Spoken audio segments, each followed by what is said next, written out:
अरे राम रे इनकी लाइव चलता है इनका। अरे राम मम्मी गई बंद कर बेटी बंद कर। का भा रुक हम हाथ से बनाते नहीं काटे हैं रुक जरा छी देवे लाइव कर और क्या अरे मम्मी कहां पे जा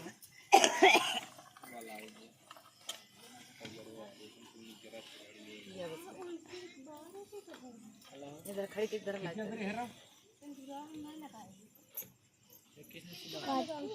काटा क्या मत बनाने का कुछ नहीं उधर ऊपर रहो हेलो बैठ बैठ बन तब का करी और अंदर ये बैठ अलती पत्ती लग अरे बैठ हमारा बैग बैठा हम अपना अरे अच्छा हट जे कान हम मार बैठ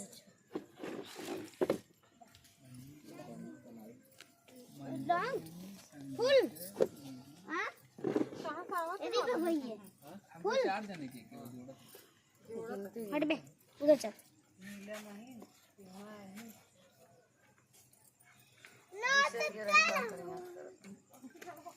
ए काऊ कहत हमके नीला हमारे बहुत ठीक लगा ठीक लगा तो फोटो खींच कहां दिखाई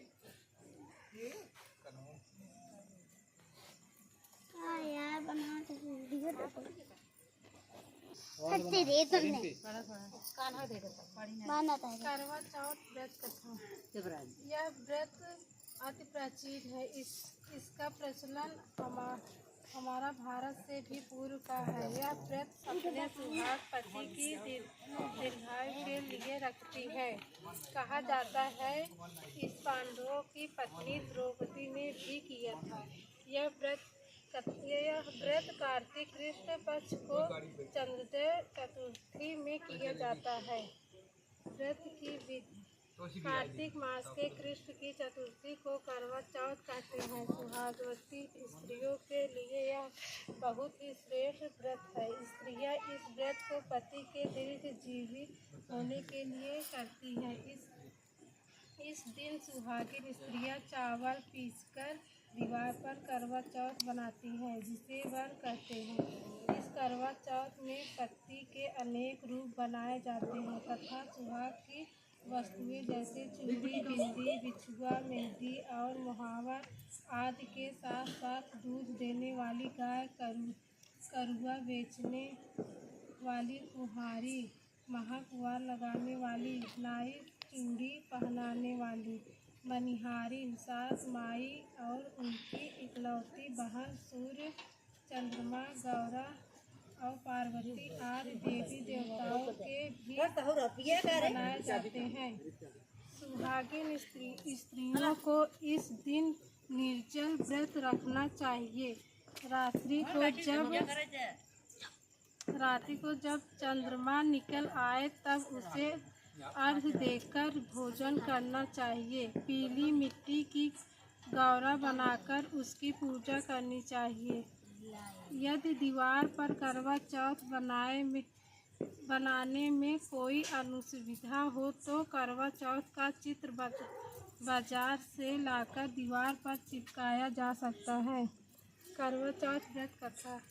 एक साहूकार था जिसके 7 बेटे और 1 बेटी थी।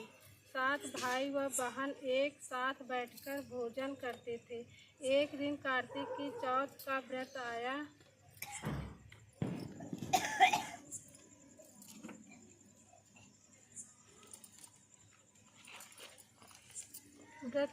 तो भाई बोला कि बहन आओ भोजन करें। बहन बोली कि आज करवा चौथ है, व्रत है, चाँद उगने पर भी खाऊंगी। तब भाइयों ने सोचा कि चाँद उगने तक बहन भूखी रहेगी, तो एक भाई ने दिया जलाया, दूसरे भाई ने छलनी लेकर उसे ढाका और नकली चाँद दिखाकर बहन से कहने लगे कि चल चाँद उग गया है, अर्घ दे ले। बहन अपनी भाभियों से कहने लगी कि चलो अर्घ दे, तो भाभियाँ बोली तुम्हारा चाँद उगा होगा, हमारा चाँद तो रात को उगेगा। बहन ने जब अकेले ही अर्घ दे दिया और खाने लगी तो पहले ही ग्रास में बाल आ गया, दूसरे ग्रास में कंकड़ आया और तीसरा ग्रास मुंह की ओर किया तो उसकी ससुराल से संदेशा आया कि उसका पति बहुत बीमार है, जल्दी भेजो। माँ ने तब लड़की को विदा किया और कहा कि रास्ते में जो भी मिले उसके पांव लगना और जो कोई सुहाग का आशीष दे तो उसके पल्ले में गांठ लगाकर उसे कुछ रुपए देना। बहन जब भाइयों से विदा हुई तो रास्ते में जो मिला उसने यही आशीष दी कि तुम 7 भाइयों की बहन तुम्हारा भाई सुखी रहे और तुम उनका सुख देखो। सुहाग का आशीष किसी ने भी नहीं दिया।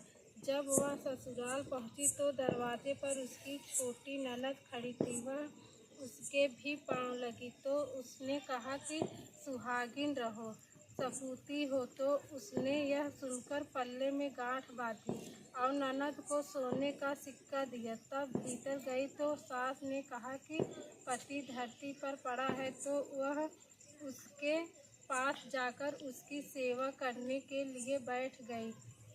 बाद में सास ने दासी के साथ बची कुची रोटी भेज दी। इस प्रकार से समय बीतते बीतते मार्गशीर्ष की चौथ आई तो चौथ माता बोली, करवा ले भाइयों की प्यारी करवा ले। लेकिन जब उसे चौथ माता नहीं दिखलाई दी तो वह बोली, हे माता, आपने मुझे उजाड़ा तो आप ही मेरा उद्धार करोगी, आपको मेरा सुहाग देना पड़ेगा। तब उसे चौथ माता ने बताया कि पौष की चौथ आएगी, वह मेरे से बड़ी है, उसे ही सब कहना, वही तुम्हारा सुहाग वापस देगी। पौष की चौथ आकर चली गई, माघ की चली गई, फागुन की चली गई, चैत बैसाख जेठ आषाढ़ और सावन भादों की सभी चौथ आई और यही कहकर चली गई कि आगे वाली को कहना। असौज की चौथ आई तो उसने बताया कि तुम पर कार्तिक की चौथ नाराज है, उसी ने तुम्हारा सुहाग लिया है, वही वापस कर सकती है। वही आएगी